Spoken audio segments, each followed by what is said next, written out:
ali omu si bayimbi. Omuyimbi ye yakuloga. Kugambye we Masaka tukwate kubo limu.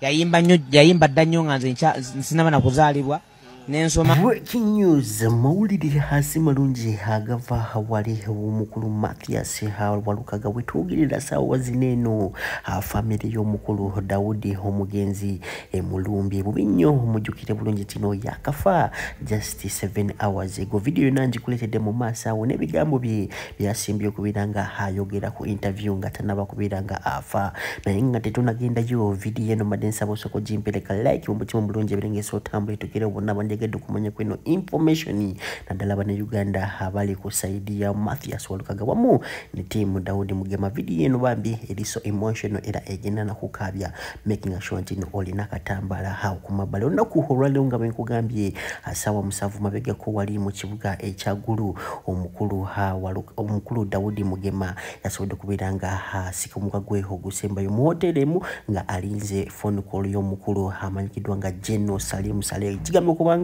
abadde achabula mu doze ezimu ezeddagala yanga ino kubeera nga addayo ettaki naye nga bwe bimanyi ebintu bya government ya Uganda babadde bamutadde ku lease nga bambi alinze sente naye sente zabadde alinda zibadde tezituuka mpaka we yasiisa omuka gwe ogusembayo bambi bino byo bigenda kukabya amaziga obeera n'omutima munafu soko olize ku video gye basoze kubeera nga baplaying abana ba NRM nga baagala awa Mathias walukaga family Mulumbe era family emanyi ekituufu temufayo anti abayimbi bamuloga omuyimbi ali omu si bayimbi. Omuyimbi ye yakuloga. Kugambye we Masaka tukwate kubo limu. Yayimba dda nnyo nga nze sinaba na kuzaalibwa n'ensoma ng'ayimba n'emmala ng'ayimba n'enja mu kuyimba ng'ayimba nakati simanyi nakimutta kuba munene era okunsinga wamaanyi. Ayimba bandi kadongo kamulaga fayinga naye nze gambe era omuyimbi oyo obukubagano obutasoose kubaako nange nzekka. Yabaako nabaani abalabo ayina bwe yayemeza okuyimba n'ava ne mu kuyimba naye n'akuviiramu ddala. We Masaka tukwate ekkubo limu basebo ne banyamu commentingireko we Masaka ki nga yayimba dda ng'ayina gwe yalemesaako okuyimba ng'ate muyimbi w'amaanyi ayingidde politics. Simanyi nze nenze gambye akyali mu active music ono wokuta music ate yaddabe olunaku teyeebaka nakuba nti yayimba gasiya okuyimba akukomya emyaka nga 10 mbega kati bino byayimba gasiya mwereere naye tubiveeko ebyo tudde ku pulogulaamu yaffe. Yaliko mukwano gwo? Naye kyatwawula zaali show si sente z'eggulu. Oyo eggulu ate yakukutanga era ng'ajja mu loogi nga nze gwabweza bu video sajja muŋŋambire ekyatwawula zaali show twali ku bivulu nga yantimba n'atagana okuntasula neŋŋana okuyimba obuzibu bwavaawo. Nange naŋŋamba oyinza n'okukomawo kyolonaba ojja kiraba nga ŋŋamba maaso ku maaso njanjo ebigambo bino naye abitegeere kuba ajjukira byabiŋŋamba yabiŋŋambira mu nnyendo ku lwo gyayita White House ekyengulu ati oposi neno otuli emmere mu nnyendo kamera kweri bulungi. Muyimbi kyoyo muyimbi oyo sijja mwatuukiriza naye bw'alina nnemerako nja kuba oluyimba luna nga tambulira ku ye fudde agenze kusabiriza obutaagala kukola bwe nabagamba okwagala ebyandola oyo abasajja bagambye kakati gwe kofuuka ekizampo basiiba batta bajenerali basiiba batta bannabyabufuzi nga gwe nakuba kahiti mbukame kahiti kamu obuno katonda wabonaku teyeebaka obunno leero yeebase teyakulabudde nti abasajja bwagenza osabiriza babakoowakowa gukati gubine scapegoat abalala bayige mu woteri y'abasajja webasula n'omufaliso oli mu woteri za ssale emmere ogenze kulya yaabwe era bagenda kunoonya postmortem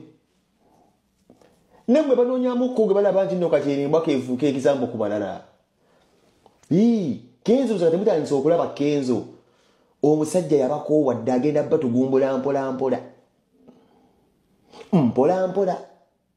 ebintu bya ssale bino nze nabiraba nti kati agenda tuka ekiseera abakoowe abakubye empiso sindaano abakubye taxi ni maxado abalala muyige ndi bulungi ogamba otya kyekiriwo sinando omutawaana okugulu kwawona tondabanga nekyakalira sinado omutawaana mukama katonda abulungi kukulike kwampona nali nkusse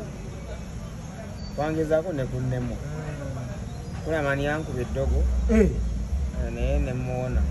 nali manyi bulwadde buno bwa bulijjo kulamani kawooya ne banne be baali banduze ate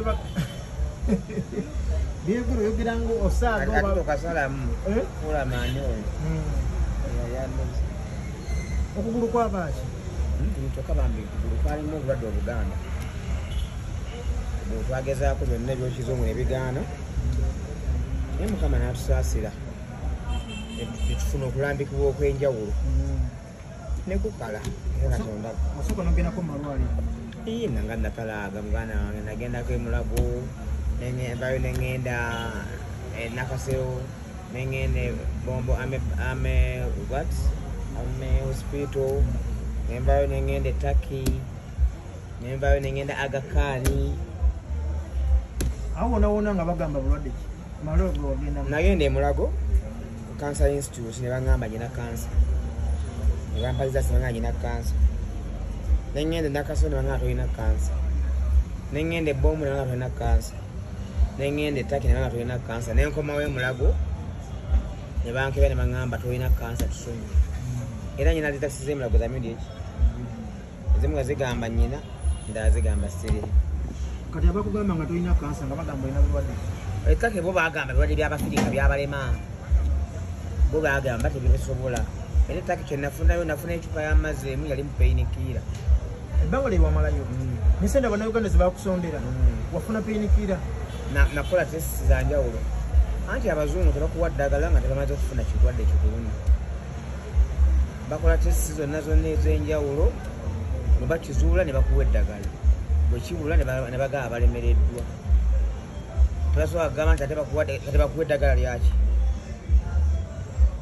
Assalamu alaikum warahmatullahi wabarakatuh. Amanya n'eddoboozi Haji Abudu omusomi w'edduwa. Nkola ku nsonga ez'enjawulo emirimu nga gikutataganyeko ebyenfuna byo nga bidobonkanye ne oba oli bweru wa ggwanga emirimu gyakucankalanako jangu kusomere ku dduwa okuva edda nedda edduwa zaabaawo edduwa zisomibwa omuntu n'oterezebwa mu mbeera yonna ebadde ekwesibyeko ekusibyeko akanyaaga. Nina ekyoto kye nsobola okukumira wadde oli bweru wa ggwanga nga toli kumpi wano n'ofuna omukisa ogwo nawe n'osomerwako ku dduwa nga nkuteddeko n'akabaani, Allah ajja kukusaasira, ajja kukwanukula. Kuba ku nnamba yange y'essimu 0752